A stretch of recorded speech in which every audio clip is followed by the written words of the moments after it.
Hi, welcome to Crafting with Kristen. Today we're going to be making a blood-splattered band t-shirt. All you're going to need is some bleach, some tie-dye, tie-dye's not just for hippies, and a black band t-shirt. I got this one from Indie Merch Store. They did not sponsor this video, but they're one of my favorite spots to buy band merch because everything's officially licensed, and they have a wide variety of artists, so you can get a whole bunch of band t-shirts all shipped in the same box.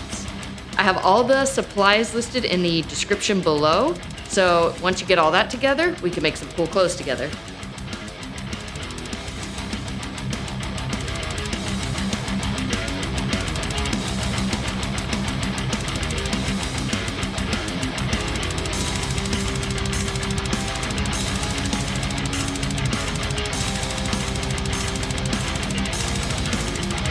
So all you're gonna need is some containers to mix the bleach and water in.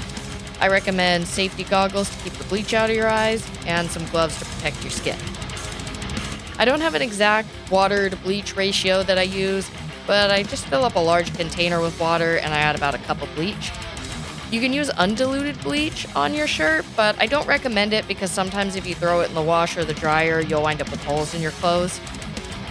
In my last tutorial, I was actually putting holes in the shirt, so I guess that wouldn't be too terrible, but for this one, I'm just doing a straightforward bleached and dyed shirt, so wouldn't recommend that. I have a little squeeze bottle that I filled some of my bleach water solution in, and I'm just using it to kind of spatter all over the shirt in a random manner. I also sometimes use a paintbrush or this little like spongy spatula thing to get some markings on there.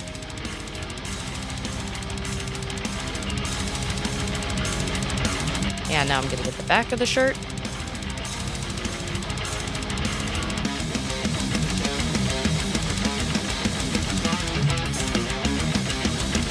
And you can see the bleach and the sun kind of doing their work and just lightening up these areas of the shirt.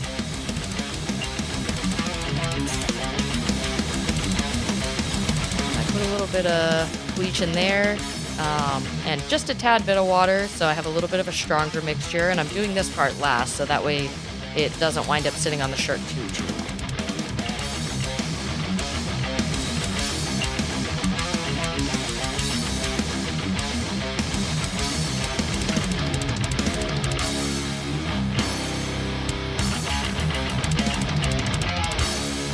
The longer you let it sit, the more it'll lighten. At a certain point, the bleach will stop activating.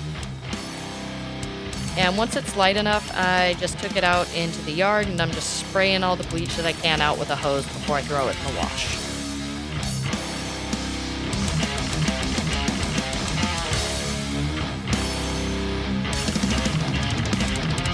Now I'm ready to run it through the wash. Just a regular cycle will do. You don't even have to add detergent. It's just to kind of rinse all the bleach out of here. Once that's done, I'm gonna mix up soda ash and warm water. I got this from Dharma Trading Co. I have a link to their website in the description below. This will help the shirt absorb the dye better and the colors come out more vivid.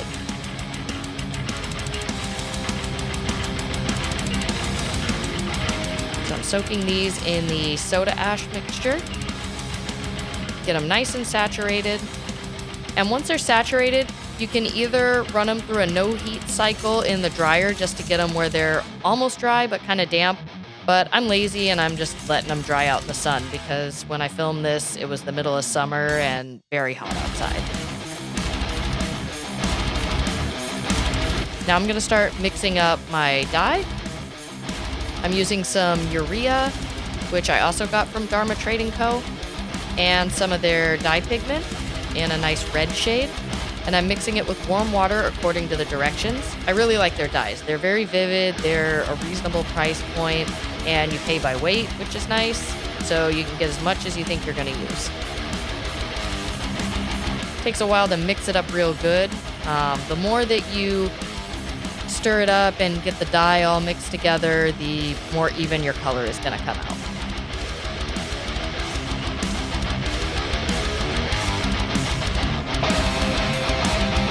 I'm taking all my damp items that have been sitting in the sun, putting them in this little tub, and I'm just pouring the dye mixture over it, trying to go as evenly as possible. And I'm just squeezing it so that it's all soaking up the dye nice and evenly.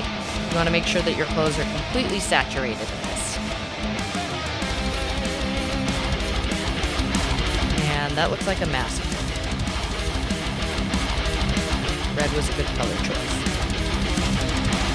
And once you get them all saturated, you're going to let them sit for a few hours to, I usually like to let them sit for a full day just to really absorb the dye. After they've sat for about a day, go ahead and rinse them out. This part's really tedious. You're going to have to rinse it until the water runs about clear. It takes a lot of rinses to get the dye pretty much out of the clothes. You're not going to have to rinse it until it's fully clear, but you really want to get majority of the dye out of the mixture. I prefer to do this outside because dye does tend to get really messy. I've done this in the bathtub before without staining the tub, but better not to take risks, especially for renting.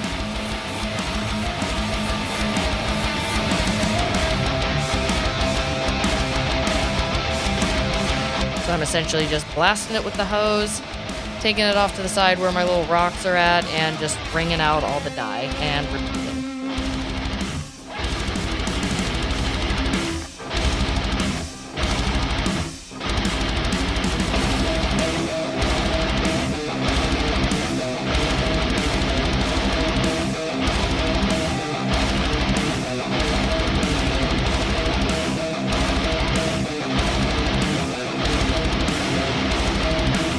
As you can see, it's starting to run clear now. Not quite clear, you can still see some of the red dye in there, but it's clear enough to where if you throw it in the wash, it'll take care of the rest of the dye that's soaked up in all this.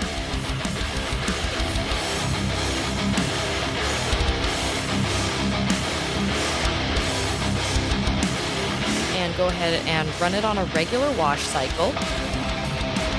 And then you're going to dry it afterwards.